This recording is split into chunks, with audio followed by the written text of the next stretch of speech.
Kazoo, switcheroo, Anyone But Me by Nancy Crowley.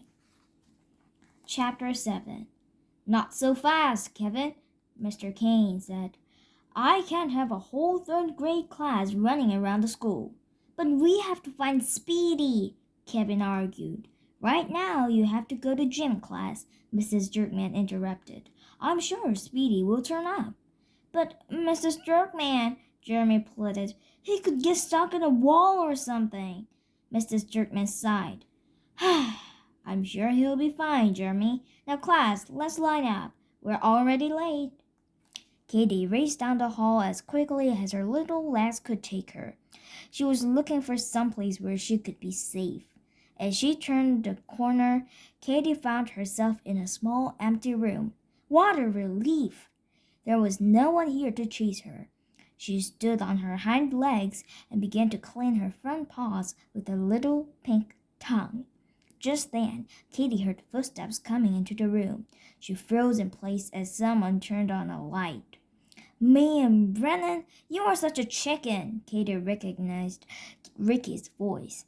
I didn't think you would be afraid of a tiny hamster. I'm not, George answered him. So how come you were screaming like that? Ricky continued. How come your face is like that? George argued back. It wasn't much of an answer, but it sure shut Ricky up. I'm not afraid of anything, George continued. Katy sniffed at the air. The room was beginning to smell like old sneakers and dirty socks.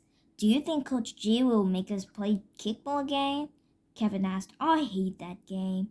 Well, we'd better hurry up and get out there. Coach gets mad when we take too long in the locker room, Jeremy said. Katy's eyes grew wide. Oh no! She was in the boys' locker room while the boys were getting dressed for gym. This was so embarrassing. Yuck! Katy had to find a good hiding place. Some place where the boys couldn't see her. Some place where she couldn't see anything she wasn't supposed to see. Quickly, Katy leaped into the nearest small hall. She landed in some sort of strange soft cave. She crept inside as far as she could go. Then she sat very, very still. The inside of the cave was moist and stinky. It smelled like sweaty feet, but at least it was dark and quiet. No one would find her here. Suddenly, Katy felt someone lift her hiding place right off the floor. Katy peeked out and looked up. A giant, stinky gym sock was coming right at her. Yikes! Katy's safe cave was actually someone's sneaker, and whoever the sneaker belonged to was about to crush her with his big, smelly foot. Katy had to escape from her sneaker cave. She ran toward the opening and leaped out onto the floor.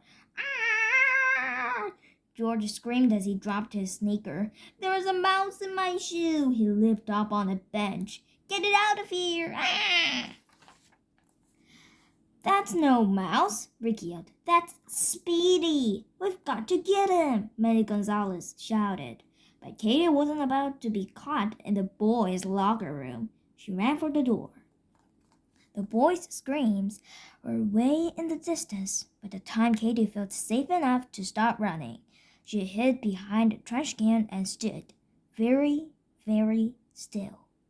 She was trying to hear if anyone was coming after her. Luckily, the hallway was silent. Suddenly, a wind began to blow. Katy lifted her little hamster nose and tried to sniff at the breeze. She didn't smell anything unusual, just the ammonia that the janitor, Mr. Peterson, used to clean the floor. She couldn't smell any flowers, trees, or even car fumes coming from outside the school. In fact, there didn't seem to be a window open anywhere. Still, the wind was definitely blowing. Katy could feel it whipping through her thick orange fur. It swirled all around her like a tornado. Exactly as it had just before Katy had turned into a hamster. Oh no, Katy thought. What's happening to me now? Okay, so that's the end of chapter 7. Did you like my story? Then push the thumbs up sign or the subscribe button, please. Bye. Thank you for listening.